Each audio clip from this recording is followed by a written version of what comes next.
¿Qué es eso? Pues mi apego ansioso. Ya se va, AMLO. Necesitas ayuda profesional, man. Sí, la verdad, sí. Mira, la oposición ahorita debe estar feliz, a diferencia tuya, porque por fin logró lo que quería. Que se fuera López Que Obrador. se fuera, que se vaya. Sí, claro. Se acabe la dictadura. Sí, claro. Decían, cumples y te vas. Sí, claro. Además, fíjate, después de 6 años de decir que se iba a quedar eternamente, ahora sí ya están contentos porque gracias a que ellos pidieran, que ya se fue. Si no fuera por ellos, era la dictadura. Entonces ya se acabó la dictadura. Bueno, a ver, yo no estoy tan seguro de que se haya acabado la dictadura, ni siquiera de que haya sido una dictadura. Y yo creo que para eso habría que traer a expertos a que nos expliquen qué fue el sexenio de López Obrador. Yo conozco un amlólogo. A ver. Sí, se llama Héctor Alejandro Quintanar. Yo conozco a alguien que... Ya había venido al programa, pero lo volvemos a Yo invitar. conozco una experta que es Nancy Flores. Y mira, está tocando. Ahí está. Nancy Flores. Bienvenida. Experta en mañaneras. Perdón, te pegaste. Pues yo invité a Héctor y ya está llegando también. Mira. Héctor. ¡Ándale! Con todo y sismo. ¡Órale! Héctor Alejandro Quintanar, experto. Maestro, bienvenido. Por favor. Por favor. Pásenle a lo barrido, por favor. Nancy. Bienvenidos al Averno una vez más. Nancy, ya eres chamuca. Ya me Bueno. titulé, ya. Ya nomás te falta el uniforme. Eso me falla. El chaleco. Bienvenidas, bienvenidos. Como dice López Muchas Obrador, gracias. antes como antes, ahora como ahora, y se acabó el sexenio.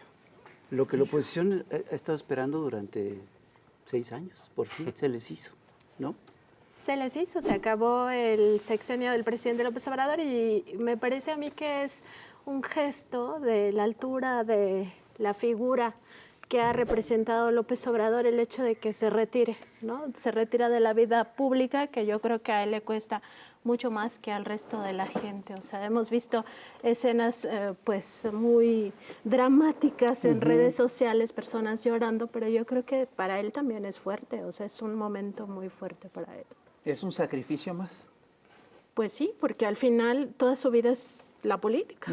O sea, imagínense eso, ¿no? Es 5 décadas o un Sí, yo poco creo más. que se necesita mucha madurez, ¿no? Emocional, intelectual, para cortar de tajo una carrera. Pero yo recuerdo esto que he estado diciendo en estos días de que ya está como estas personas que se van a jubilar y lo está esperando con gusto. Sí. Yo recuerdo que eso nos lo contó hace 3 años. Hasta más. Hasta más. Él está consciente de eso. Tú eres un amlólogo, ¿no es cierto? Pues me convertí en un amlólogo. Yo pensaba estudiar otras cosas respecto al movimiento que he encabezado y sin embargo, pues las circunstancias llevan a analizar tanto a la figura, pero también, o sea, no solamente es estudiar al líder, sino también a los seguidores, porque un liderazgo, cosa que no ha entendido la oposición, no es algo que se descubre, sino es algo que se construye. Por eso la oposición cada día cambia de líder. Hace unos meses era, Xóchitl Gálvez, sí. después Norma Piña, después, hasta García Luna va a ser ahora su líder con su oposición a la reforma judicial. Después Cedillo. Cedillo, por supuesto. Y después el del Chavo del Ocho, ¿cómo se llama? Kiko. Kiko. Ese es el más serio de todos. Ahora es el rey, creo, ¿no? Ahora es el rey. El rey de España, por El supuesto. rey no se Sí. toca. Acosta Naranjo, ahora Y Acosta Naranjo. Pero has estudiado a sus seguidores y a sus odiadores, Detractores. a sus oponentes, sus detractores. Por eso, por eso señalaba que pues, ya las circunstancias te obligan a mirar al entorno de la figura de liderazgo. Y pues entonces ahora que el líder ya abandona su dictadura, va a ser la primera dictadura en México que pacíficamente se va a concluir, antes incluso que va a ser el primer presidente que tras la reforma electoral de 2014, pues va a tener unos meses menos de duración su sexenio. Ni siquiera cumplió 6 años. Exactamente. Entonces, hasta en eso no nos cumplió. diría la Pero oposición. una pregunta, ¿ustedes creen que sí hay un antes y un después en política mexicana con López Obrador? Nancy. Sí, definitivamente, y tiene que ver con este rompimiento del modelo neoliberal. O sea, si veníamos de unos 4 o 5 sexenios de modelo neoliberal, y el presidente sí logra romper ese pues digamos que esa concepción de que no había otra cosa después de que cae el comunismo. Entonces yo creo que sí es un antes y un después, y además se lo ha bautizado como su modelo del humanismo mexicano, ¿no? O sea, no solo en lo económico, sino sobre todo en lo social. Y hay que ver un poco también lo que deja este sexenio, que me parece a mí es importantísimo. Por una parte, programas sociales que en realidad no son clientelares, como se ha querido vender en muchos espacios, sobre todo en los espacios de la oposición, sino que son derechos, o sea, se suben a rango constitucional, y entonces ya la concepción es que es un derecho, no es un privilegio, no es digamos, una dádiva de quien esté gobernando, no es algo que se pueda borrar tan fácilmente al llegar a rango constitucional. Y ahí están los ejemplos: la pensión para adultos mayores, el programa Jóvenes Construyendo el Futuro, que es lo más nuevo dentro de este rango de derechos sociales o derechos humanos, y pues el Sembrando Vida. En fin, esa es una parte de lo social, atender las causas que él ha llamado, pero hay otras muchas, digamos, señales del cambio, entre ellos las obras públicas, el Tren Maya, el AIFA, las carreteras, los caminos rurales que no se había atendido, las presas, el tren interoceánico, en realidad todo el aparato ferroviario, el sistema ferroviario de México, que ya está absolutamente abandonado. Se compra el 51% de las acciones que tenía Shell de la refinería Deer Park. En fin, o sea, y a eso súmale que Rescata Mexicana de Aviación, y todo esto, dices, ¿qué pasaba en los gobiernos anteriores? ¿Dónde estaba ese dinero, no? ¿Dónde estaban esos billones de pesos? Porque estamos hablando de billones de pesos. Ah, bueno, pues en los bolsillos de la élite. ¿Y cuál es la élite? Pues no solo los políticos, que claro, se aprovechaban del erario. Ahora decían Zedillo. Zedillo tiene una pensión a la fecha del Banco de México, cobra 136,000 pesos mensuales. Y eso es lo que les gusta, pero eso no es, digamos, que donde estaba el dinero. El dinero estaba en la élite, en lo empresarial, en el poder fáctico de lo económico. Entonces yo creo que sí hay un rompimiento total entre lo que veníamos viviendo y lo de ahora. Bueno, es que lo que menciona la maestra Nancy Flores es muy importante, son los cambios institucionales y materiales que significó este sexenio. Yo añadiría otro que me parece que es muy importante, que es el cambio en el sentido común, el cambio en esta concepción que en México se tiene sobre la política y para qué debe servir un gobierno.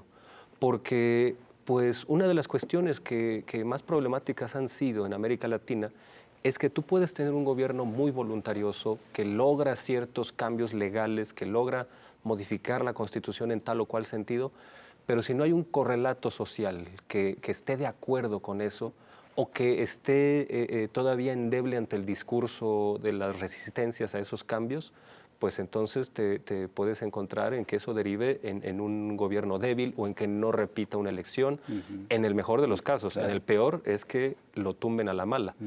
En el caso del actual momento mexicano que vivimos, así como dice Ariel Rodríguez Curi que en el 68 del siglo pasado vivimos un momento conservador, yo creo que en este momento estamos viviendo un momento progresista, un cierto consenso donde, voy a poner un ejemplo que me parece es muy concreto y muy revelador. Todavía en febrero de 2006, el discurso del PAN en la campaña de aquel año era dar programas sociales, es tirar el dinero, es un dispendio, no des pescado, enseña a pescar. Y una parte de la campaña de Calderón se fue en ese sentido y sí tuvo un impacto social. Sí hubo gente que decía, no, es que es verdad, no hay que gastar el dinero en eso, que son ninis, son vagos, son mantenidos.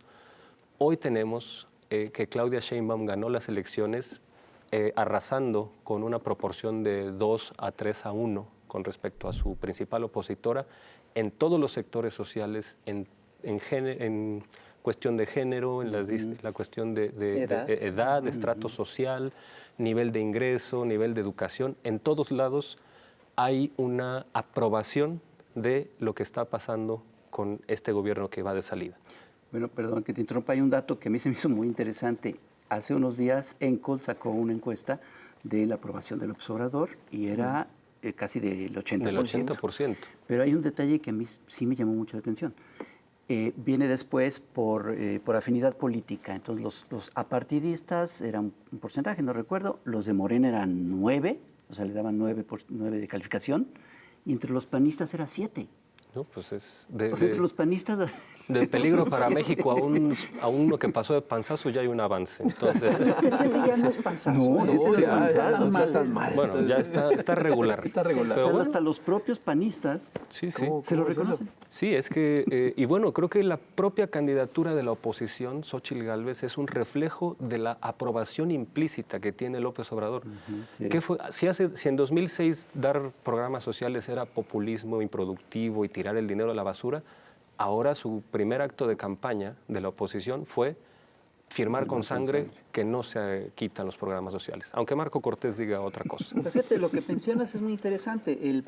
Hay periodos de la historia en los cuales gana el bloque conservador, impone sus ideas, y hay periodos de la historia en los que los proyectos progresistas se imponen. Por ejemplo, en tiempos del estado de bienestar, el PAN en México tenía un relato que hablaba del bien común, ¿no? De cómo realzar el bien común, etcétera, etcétera, etcétera.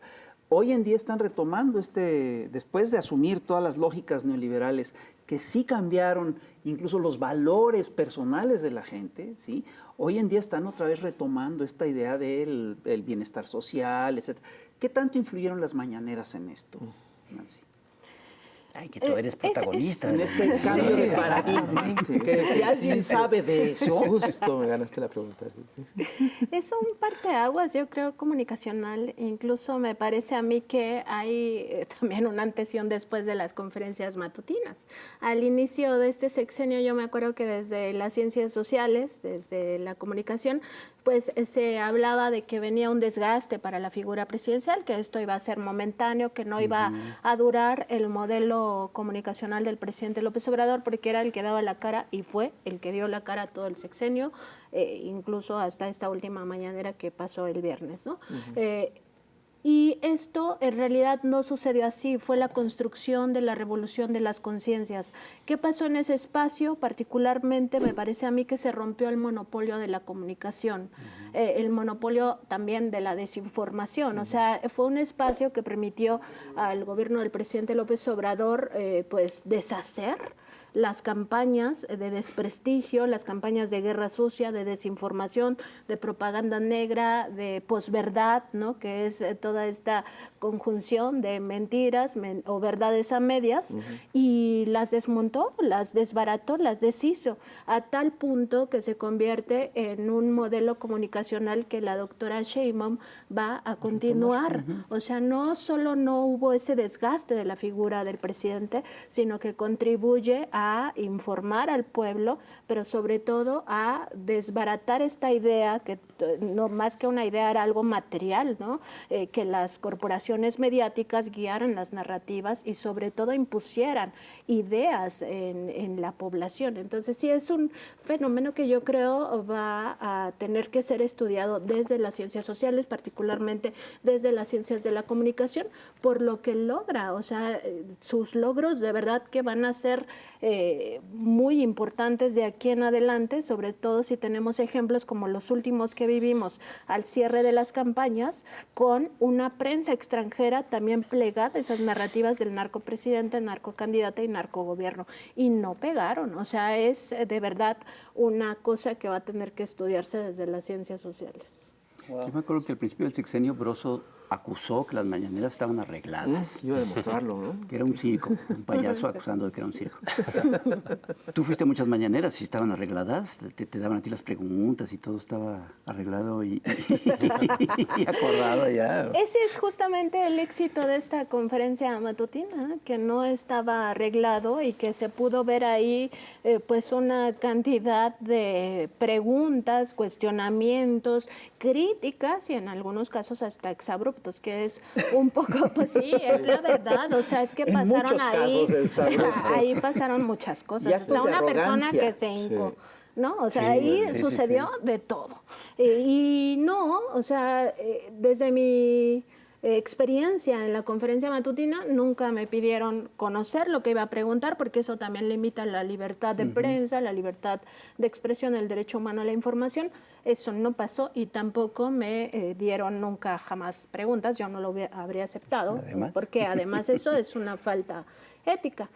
No, en realidad se trató de un espacio de libertad. A mí me parece que incluso de libertad absoluta, que no hay derechos absolutos y que a veces sí se pasó de la raya esta circunstancia, ¿no? Pero el presidente es así, o sea, el presidente además con una tolerancia increíble, o sea, yo no quisiera ver un dictador o una dictadora en esa situación, si realmente iban a ser tan tolerantes con ciertas personas o ciertos personajes, ¿no? Es un modelo muy interesante de comunicación política, y al mismo tiempo de construcción de las conciencias. Va a ser muy interesante cuando empiecen a surgir los primeros estudios, vamos a ver, porque además también no debemos de olvidar que los medios fijaban la agenda. Este sexenio no. La agenda se fijó a partir de las conferencias matutinas muchas veces, ¿no? Por eso lo va a continuar. Es una de las razones por las que el próximo gobierno las va a continuar. Efectivamente, y vamos a continuar con esta conversación. Esto ya se puso bueno, pero tenemos que ir a un corte comercial, un corte de estación y regresamos. No se vaya.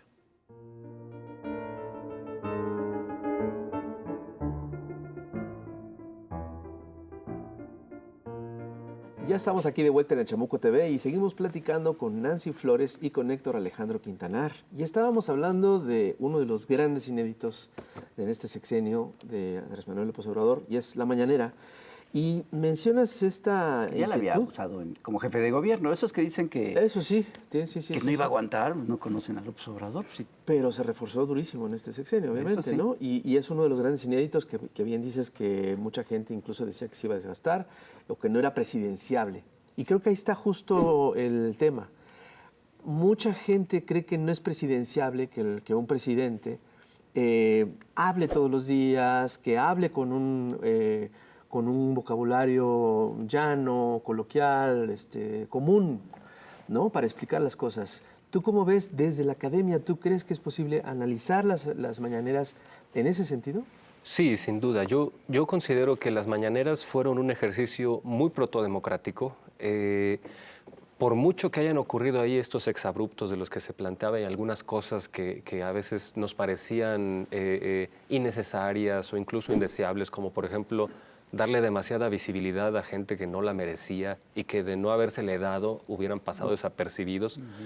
Sin embargo, me parece que lo protodemocrático está en que pues, fue un ejercicio de transparencia, quizá más personal que institucional, pero transparencia al fin. Se pusieron en la palestra de la mañanera los personajes tal cual son.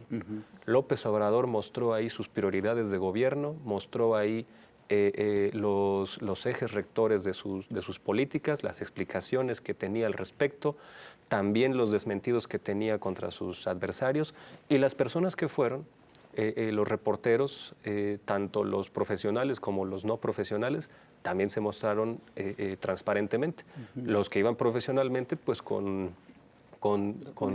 buena documentación y para poner en la agenda pública temas muy importantes, como fue el caso de la maestra Nancy Flores, como lo hizo Álvaro Delgado, como lo hizo Julio Hernández en su momento, y se organizaron ahí debates públicos que fueron productivos, como incluso con personajes que no son tan productivos, como por ejemplo, no sé, con Jorge Ramos, etcétera. Eso quiere decir, de Jorge Ramos no vas a estar hablando. Bueno, que todos pensáramos en el mismo, creo que. Entonces, me parece que esa transparencia, esa claridad de poner las cosas tal cual se deben decir, pues fue un diálogo circular que no se tenía, por mucho que tenga sus trabas todavía, por mucho que haya sido, que a veces haya derivado en choques más que en diálogos, pero bueno, la democracia es así, la democracia es ruidosa, la democracia no es esta tersura, este juego de naipes civilizado, donde no puedes tú jugar así cuando tienes enfrente un andamiaje mediático muy poderoso, donde te están acusando de dictador todos los días, te están acusando de que eres el que encabeza una democracia sin represión, que eres un tirano con ropajes democráticos, que que hay que defender las instituciones de democracia contramayoritaria. Todos estos conceptos medio extraños que inventaron los intelectuales sin inteligencia. Entonces, me parece que pues López Obrador jugó sus cartas dentro del marco democrático como tenía que jugarlas. Pues no siempre la democracia va a ser pues es un choque de intereses en conflicto, eso es la política. Pensar que fuera todo en el marco de la civilidad cuando tienes un adversario que no juega civilizadamente, pues lo menos que puedes hacer es defenderte desde una plataforma que ahora se interpreta como todo el poder del Estado. Todo el poder del Estado se reduce a un templete y un micrófono, me parece que es absurdo. Y los medios incluso tomaron la mañanera y trataron de callarla, trataron de sacarla, trataron de tergiversar. Yo recuerdo que había una mañanera en la que se dijeron cosas muy importantes, se plantearon cosas realmente fundamentales, pero esa mañanera la acababa AMLO con un video de Benito Bodoque. Exactamente. Y entonces todo era, ¿cómo es posible? La mañanera nomás sirve para pasar a Benito Bodoque. Y además... ¿qué tienen en contra de Benito Bodoque? Me parece fantástico. Y además tergiversando, porque era no Benito Bodoque en sí mismo, sino honrar a Jorge Arbizu, que fue un activista por los derechos de los actores muy importante y que en su última etapa de su vida estuvo ahí en las sedes fundacionales de Morena. Entonces, pues, bueno, tergiversar era la norma de los adversarios respecto a la mañanera. Oigan, ¿cuál fue, pregunta para los dos, qué fue lo que más les gustó del sexenio del Observador y qué fue lo que menos les gustó? Bueno, yo sé que es difícil contestar algo así tan tajante, pero... Sí, se puede hablar de los logros más importantes de este sexenio. Yo creo que uno de ellos fue, pues ya, decirles a los que no es que se sintieran dueños de este país, sino que realmente actuaban como si fueran dueños de este país. O sea, el poder fáctico económico tuvo que pagar impuestos y yo creo que eso es no solo revolucionario, sino es fundamental para un gobierno progresista. O sea, que ya se tuvieran que pagar impuestos, pues porque antes estaban acostumbrados a evadirlos por la mala o por la ley, porque también exactamente existían todos estos pues filtraciones en la propia legislación. Me parece que es fundamental. O sea, ese es algo que debemos dimensionar en todo lo que permitió, porque justo que pagaran estos impuestos, que ni siquiera hubo una reforma fiscal en todo el sexenio, simplemente es con lo que ya existía, que lo respetaran y además, por supuesto, que ya no se permitiera la deducción o la... que se les devolviera este recurso, ¿no?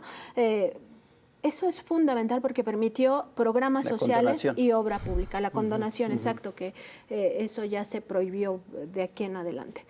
Eso es muy importante. Creo que también deja pues algunos pendientes. Me parece a mí que los más importantes pues es el caso Segalmex. Él mismo en la entrevista que me concedió en su propia conferencia matutina, le pregunté sobre este asunto y él reconocía que es la mancha que se lleva a su gobierno. Y sí, en efecto, o sea, a mí me parece que fue un error desde un principio haber nombrado a quien estuvo en su momento en la CONASUPO, que ya tenía avisos de esa corrupción en el salinismo, pero bueno, él mismo lo ha dicho, tampoco es que fuera Dios, ¿no? O sea, no es el creador, él habla del creador y entonces se equivoca. Esa es una equivocación importante para su gobierno y me parece que era prevenible si tomabas en cuenta que pues Ovalle era pues eso, ¿no? El salinismo también, la corrupción institucional. Otro pendiente, por supuesto, no podemos dejar de verlo, es el caso Ayotzinapa. Él había hecho una promesa que finalmente, pues por las circunstancias, también hay que revisar que la verdad histórica, que no es ninguna verdad, por supuesto, es este timo hacia los padres y madres de los 43 estudiantes normalistas, pues impidió definitivamente que se llegara a la verdad y sobre todo que no hubiera pues tanta impunidad, porque también hay que decirlo, sí hay detenidos, ¿no? Hay muchos más detenidos que en el pasado y se reabrió el caso, pero pues no se pudo conocer el paradero de los jóvenes y ese es un pendiente importante, es algo que le falló a este sexenio. Y otro punto me parece a mí también el caso aduanas, no pudo limpiar las aduanas de este país. Lo intentó de muchas maneras, incluso metiendo al ejército, a la marina, pero es un tema estructural, añejo, arraigado, el de esta corrupción, y eso lo va a tener que atender pues muy puntualmente la doctora Claudia Sheinbaum ahora que inicie su mandato. Yo consideraría que esos son puntos que deja pendientes, y por supuesto el caso García Luna, que no dependió tanto de él, es un expediente abierto en tribunales estadounidenses, pero por lo menos se intentó recuperar esos más de 700 millones de dólares que se apropió indebidamente a través de su red empresarial corrupta. Con prestanombres, su propia familia, etcétera, pero pues que es un caso que no se pudo resolver justo porque no depende tanto del gobierno de México. Yo creo que esos serían para mí como los pendientes de este sexenio, y bueno, los programas sociales, todo eso es muy positivo para el pueblo de México.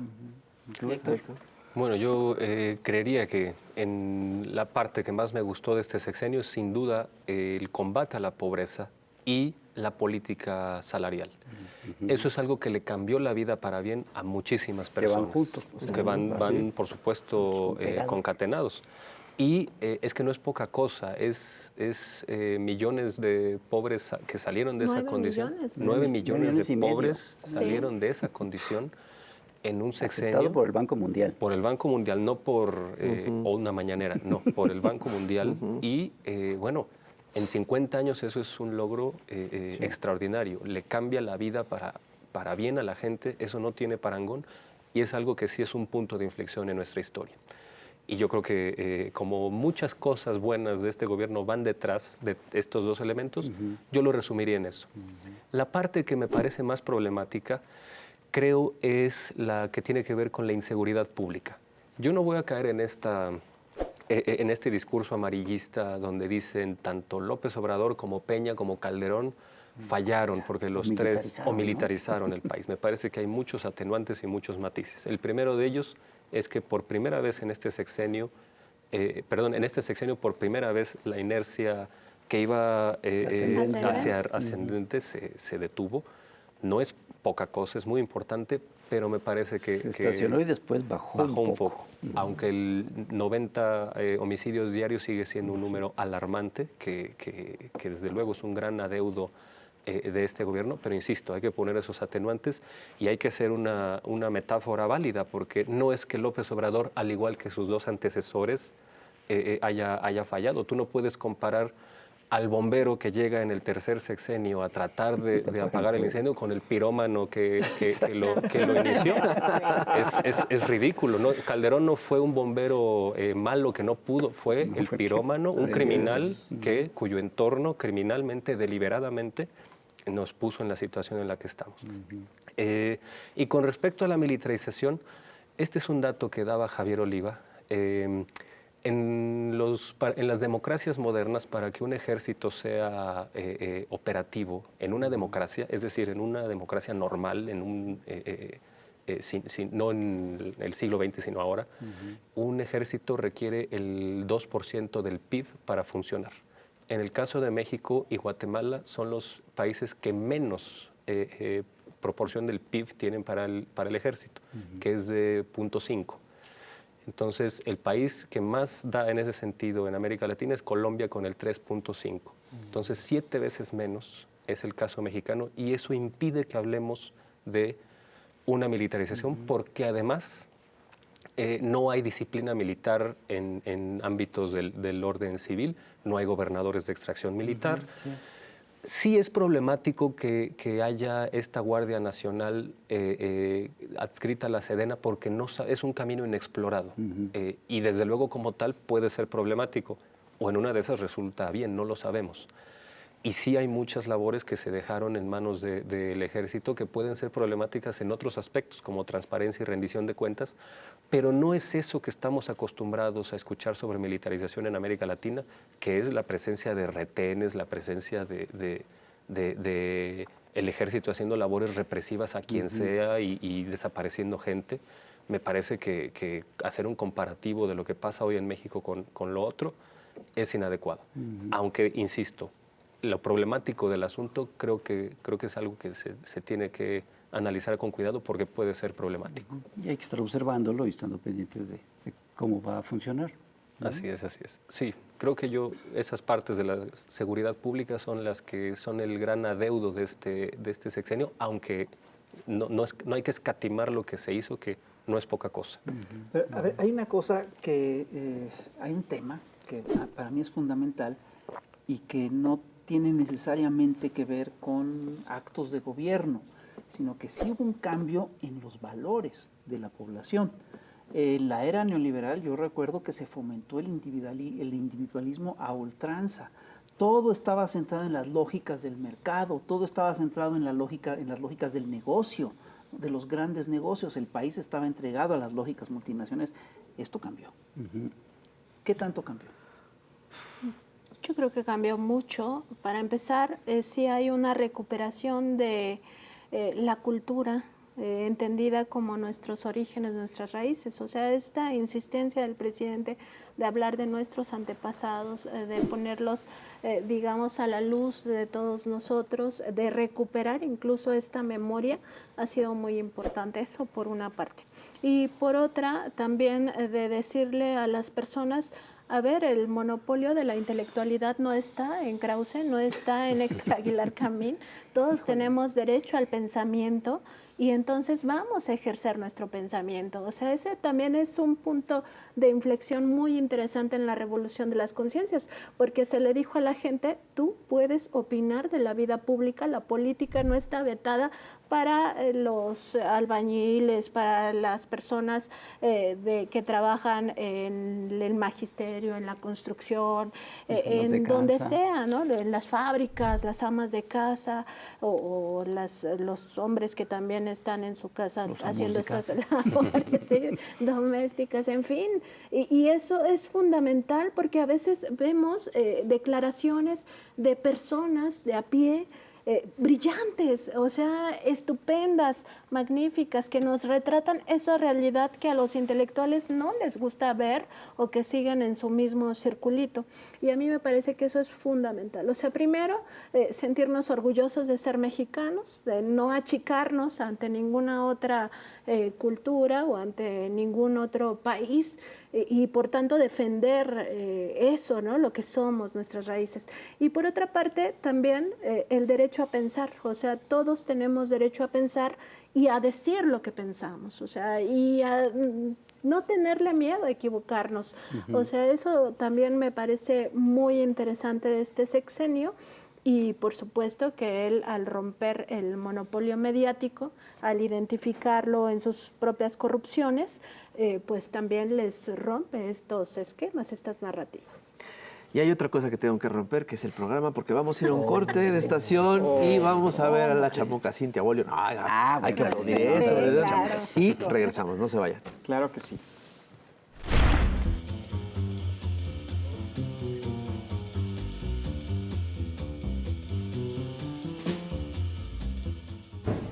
Querido electorado, ¿cómo te me va en esta semana de lloradera? Algunas personas lloran porque se nos va Andrés Manuel, el mejor presidente de los últimos tiempos. Otras lloran por las reformas que arrebatan privilegios. Y otras tantas lloran porque son machinas y les duele la A de presidenta. Ha sido una semana de nostalgia y de mirar al futuro, esperando que la continuidad del segundo gobierno de la izquierda consolide la vida digna. Casi un cuarto de siglo después, vamos viendo que, con voluntad política y por demanda popular, sí que se puede empezar a dejar atrás el neoliberalismo, que Vivian Forrester bien llamó el horror económico. ¿Qué otro modelo es posible, aunque se quejen los ultra ricos, responsables junto a sus gerentes prianistas de convertir a este país riquísimo en un país de pobres? Pero por el bien de todos, primero las pobres también. Que haber deudas históricas, haylas, con mucho aún por hacer por la mitad de la población. esperadísimos los nuevos programas sociales estilo sistema de cuidados, como los apoyos a las mujeres de 60 y más o la atención en casa a adultos y adultas mayores en lo nacional. Y más utopías en Ciudad de México, gran proyecto que queremos en todas las entidades. Pendientes para garantizar el acceso a todos los derechos humanos de las mujeres son las persistentes brechas alimentarias, de salud, económica y la salarial. Sobre el tema, la propuesta de las 40 horas laborales le vendría muy bien a las madres trabajadoras y sus hijas e hijos al disponer de más tiempo de calidad en familia. Esperadas de igual manera más escuelas y universidades Rosario Castellanos con programas que tienen la necesaria visión feminista. Y hablando de transformaciones, el movimiento feminista es, por sí mismo, transformación y motor de cambios sociales en el mundo mundial. Se sabe. Considerando los pendientes más terribles de la agenda feminista, el Congreso deberá cumplirnos con mayor presupuesto para combatir la violencia machista, especial y urgentemente los feminicidios, la trata y explotación sexual, la explotación reproductiva y la pedofilia que se disfraza de matrimonio infantil. Agenda harto realizable, pues con todo gusto vimos que los congresos atendieron nuestra voluntad popular y votaron para eliminar privilegios en el caso de la reforma judicial e igualmente le exigimos todos los derechos para todas las mexicanas con la ILE, interrupción legal del embarazo, en toda la nación. Los estamos viendo para que no se sigan haciendo guajes. Esta nueva etapa histórica e inédita con el gobierno de Claudia Sheinbaum abre nuevos horizontes para enfrentar estas patriarcalísimas problemáticas para bien de las mexicanas y por natural extensión de todas las familias de México. Hasta siempre, presidente, y bienvenida, presidenta. Un actor que quiero recordar y que estos momentos sean en homenaje a su persona. Compañero actor Arvizu, el Tata, que en su momento expresó su apoyo, él y su esposa, ya mayores, en favor de la lucha por la transformación de México. No más falta que quieran que los divierta, que les cuente un cuento como si fuera su abuelita. ¡Cállese la boca! ¡Me va a espantar el sueño inconsciente! ¡Válgame Dios! Bueno, un recuerdo cariñosísimo. Y seguimos aquí en Chamuco TV, ni más ni menos que con Héctor Alejandro Quintanar y Nancy Flores, y estamos hablando del cierre del sexenio de López Obrador, haciendo un balance del sexenio de López Obrador. Alejandro, habíamos... Con Héctor Alejandro Flores y Nancy Quintanar. Estamos hablando de la revolución de las conciencias en este sexenio. ¿Tú sí crees que hubo una revolución de las conciencias? A tal grado la hubo que la revolución de las conciencias llegó incluso a gente inconsciente. Que hoy Claudio X González se define a sí mismo como de izquierda progresista, nos habla de que López Obrador recorrió el tablero político de una manera histórica. Santiago Krill también. Bueno, Santiago Krill, Xóchitl Gálvez. Xóchitl Gálvez, trotskista y feminista. Entonces me parece que este nuevo sentido común es esa revolución de las conciencias. Difícilmente hoy la oposición, por muy minoritaria y debilitada que esté en este momento, porque hay que decirlo siempre, en democracias las oposiciones pueden crecer por muy debilitadas que estén, a menos que sea el PRD, no sé ya. No creo. Pero como que ya se debate en los términos que López Obrador puso en la palestra, no solo este sexenio, sino desde hace mucho tiempo. Difícilmente hoy vamos a ver a un político que quiera regresar a usar, no sé, un avión presidencial, por ejemplo.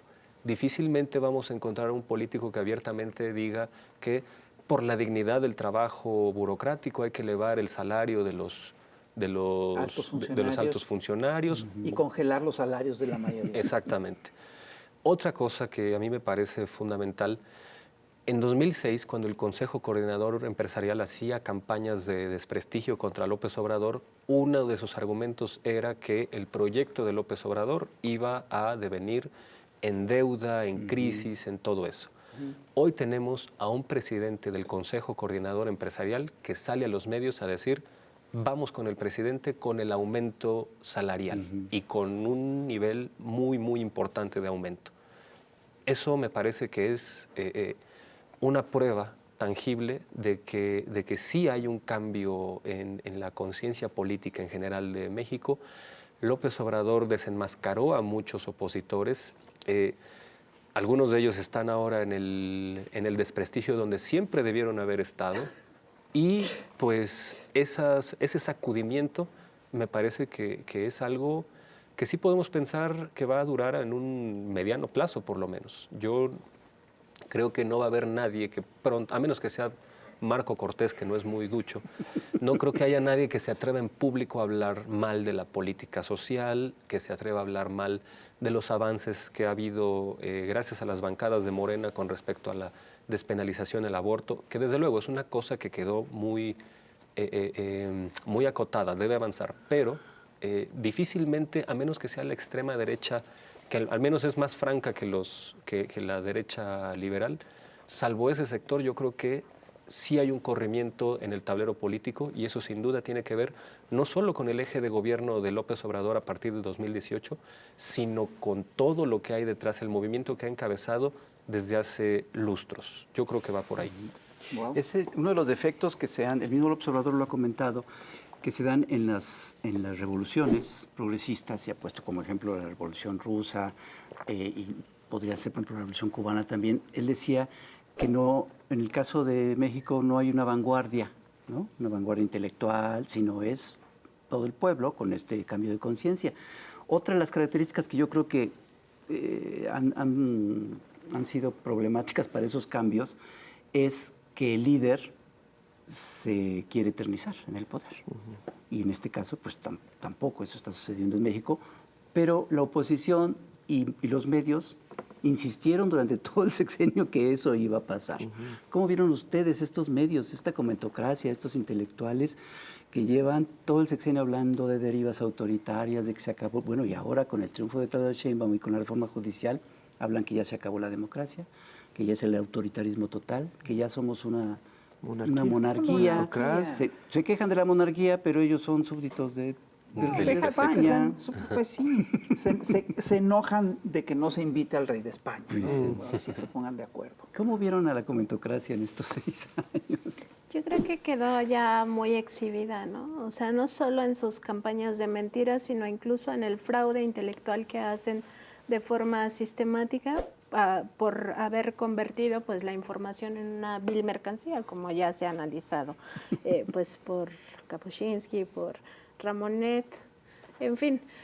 Pero creo que sí quedaron muy exhibidos en eso. También pienso que ellos no se dieron cuenta, ¿no?, de la dimensión de lo que significaba la revolución de las conciencias.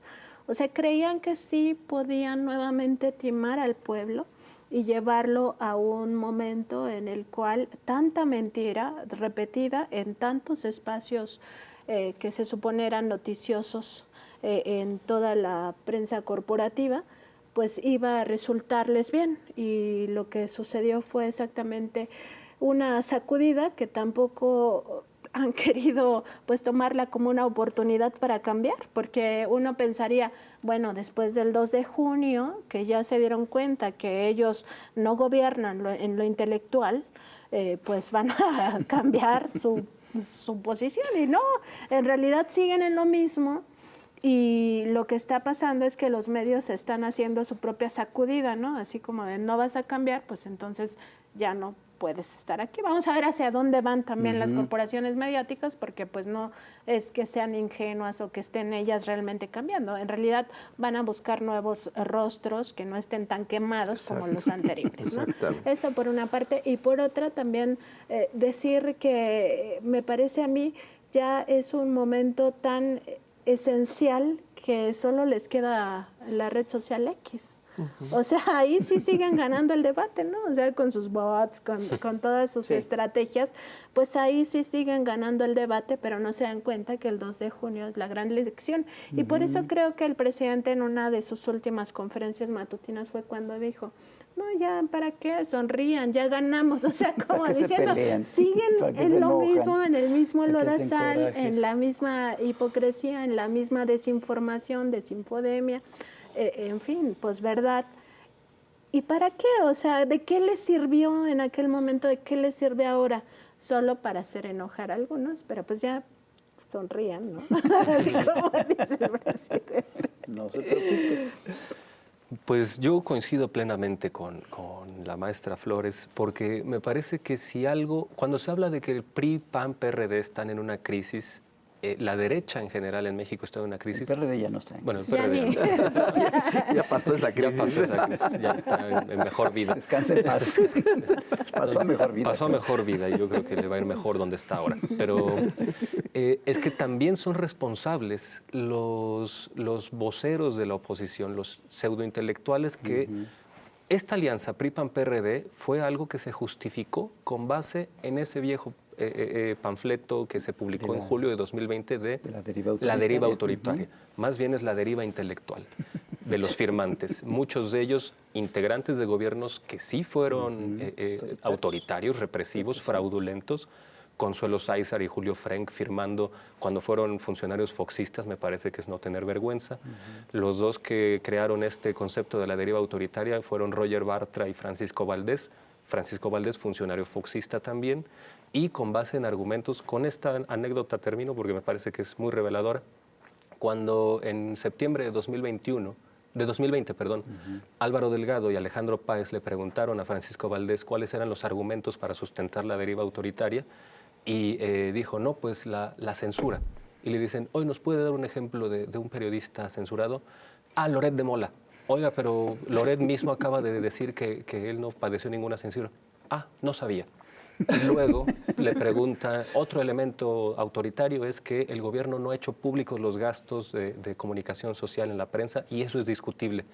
Y los periodistas le revieran, oiga, pero aquí están los datos, se publicaron hace un mes y estos son... Ah, tampoco sabía. Me parece que con esa falta de rigor no puede uno lanzar invectivas tan graves. Una deriva autoritaria es algo serio. Sí, claro. Tú no puedes acusar de eso con bases tan endebles. Entonces, pues me parece que la crisis que viven las derechas en este momento en México no es solo de sus partidos, también es de sus intelectuales y tienen que hacerse responsables. Es que son honestamente hasta irresponsables, porque algo tan serio, tan terrible como es una dictadura, lo trivializan. Por supuesto. ¿No? Eso es terrible. Por supuesto. Bueno, eso opera en contra de su propio discurso. Claro. ¿No? Pero hay una dimensión del gobierno de López Obrador que a mí se me hace muy extraña, que yo nunca la había visto, que es la dimensión afectiva. Yo nunca había visto, de veras, un desbordamiento de esto, ¿no? Un desbordamiento hacia un presidente. El otro día yo estaba hablando, en una plática, yo estaba hablando de San Agustín, de que San Agustín decía que la felicidad es desear lo que se tiene. Y se paró un tipo y dice, yo siempre deseé tener un presidente honesto. Me quedé así de, ¿qué hago? ¿No? Es decir, me impresionó mucho. Pues es que al final un liderazgo democrático es aquel que sigue a sus seguidores. Y López Obrador es una construcción de un movimiento muy amplio, donde él no solamente iba a difundir sus ideas, difundir sus demandas, difundir sus oposiciones, sino también a recoger necesidades colectivas. Entonces, pues quien se siente identificado no es porque sea un ejercicio hipnótico de zombies, como creen los personajes de la oposición, sino es que esta gente sí ve que hay una congruencia, una consistencia, un vínculo real, material entre lo que esta gente quiere, necesita, desea, demanda y lo que esta figura como opositor y como presidente ha hecho. Me parece que eso no tiene precedentes en muchos sexenios. En muchos sexenios, ¿tú? Sí. Sí, estoy de acuerdo y también Con el decir... maestro Quintanar. Tienes que decir. La maestra Flores está de acuerdo con el maestro Quintanar. Todavía no. Pero... Ahí va. Que por cierto no soy maestra, soy licenciada. Nada más para aclarar. A mí Es me maestra de parece la vida. que el pueblo, bueno, esta frase del presidente de amor con amor se paga, se explica en eso, o sea, es de verdad una figura que se entregó al pueblo. O sea, a mí me parece que hay muchas imágenes gráficas de ello. Como por ejemplo cuando el presidente va caminando, o ahora la presidenta electa Claudia Sheinbaum, van caminando y las personas los jalan del brazo, los tocan, los abrazan, los besan. Y uno pensando en eso, es una invasión a ti, o sea, es algo que no cualquiera, pero ellos es como si para eso nacieron, no sé, pero de verdad es muy natural en ellos dejarse tocar, abrazar, besar, porque es una entrega real, o sea, no es algo como de que me da asco la gente, como aquella imagen que vimos del candidato de Movimiento Ciudadano en su momento, que parecía que ya estaba, no sé si cansado, harto, de verdad le daba asco, ajá, sí, así como que hazte para allá, ¿no? No, aquí es realmente incluso como un acto de honestidad, de entrega. Y esto yo creo que es genuino. O sea, creo que eso tan genuino acaba percibiéndolo la gente. O sea, es algo que sí nota la gente y entonces se da esto de amor con amor se paga. O sea, un presidente que se entrega al pueblo en cuerpo y alma y además... todas sus acciones de gobierno han sido para beneficio, con independencia de si lo logra o no, o si hace falta o no profundizar en algunas cosas. Al final la gente lo lee de esa manera y es, sí, impresionante todas estas imágenes de la gente entregada. Una pregunta rápida. ¿Ustedes creen que sí se hizo historia en este sexenio? Pues desde el día 1, con 30 millones de votos, que ha sido el número más alto en la historia de la democracia mexicana, desde ahí yo creo que ya se había hecho hasta los casi 36. Hasta 36. Oye, Héctor, a reserva de que después lo platiquemos con más profundidad, que te volvamos a invitar para hablar sobre ello, estás estrenando libro, que es Un peligro para México y otros cuentos. ¿Qué viene aquí en este libro? Así, pues a grandes rasgos. Es una historia de la deshonestidad intelectual de todos estos intelectuales que han hecho la voz cantante en contra de López Obrador, no de 2018 para acá, sino desde hace 40 años para acá. Es un recopilado de las peores o más interesantes o divertidas mentiras que se han dicho contra López Obrador desde hace 40 años, con nombre y apellido y desmentido, para que no nos acusen de nomás hacer argumento ad hominem. Y el último capítulo está dedicado a Claudia Sheinbaum. A Claudia Sheinbaum, porque me parece que la mentira es consustancial a las derechas y es consustancial a las prácticas antidemocráticas de las derechas, y sin duda van a continuar con esa práctica con Claudia Sheinbaum. Oigan, y para cerrar, hablando de Claudia Sheinbaum, Con 2 minutos. ¿qué nos espera? ¿Qué sigue? ¿Qué viene? ¿Es tiempo de mujeres? Es tiempo de mujeres definitivamente y lo que sigue me parece a mí que es seguir construyendo la historia, ¿no? Primero decir que es la primera mujer que llega a este cargo público, además con una legitimidad que es indiscutible, ¿no? 36 millones casi de votos. Es muy importante también para las mujeres que esto rompe el techo de cristal, aunque a ella no le guste hablar de ello, pero yo sí creo que se rompe el techo de cristal desde lo ideológico, o sea, desde que ya las niñas vean que tienen una presidenta, pues pueden pensar en que cualquier niña puede aspirar a eso, ¿no? Si es política. Entonces yo creo que se va a seguir construyendo el segundo piso de la Cuarta Transformación, se deben revisar los pendientes y se debe trabajar en ello, y también pues esta trilogía de no mentir, no robar, no traicionar, pues que se haga efectiva, y si se encuentra alguien dentro del movimiento, dentro del propio gobierno que no, digamos, dignifica este punto, pues que lo saquen. a la cárcel. Claro. Sí. Compañeros, maestros, muchísimas gracias por estar aquí con nosotros una vez más. Y ya sé que no va a ser la última. Y agradecerles. No, Héctor, sus para palabras. regresar, Sí, porque tiene que hablemos regresar. de este libro que está, exclusivamente. como dice Rapé, buenísimo. Sí, señor. Muchas gracias. Así que Gracias. ya lo sabe, señores y señores, que es otro programa para compartir, comentar, coleccionar y sobre todo para que se cuide usted. Ya lo sabe. Cuídense mucho y nos vemos al próximo. Bye. Chao, chao.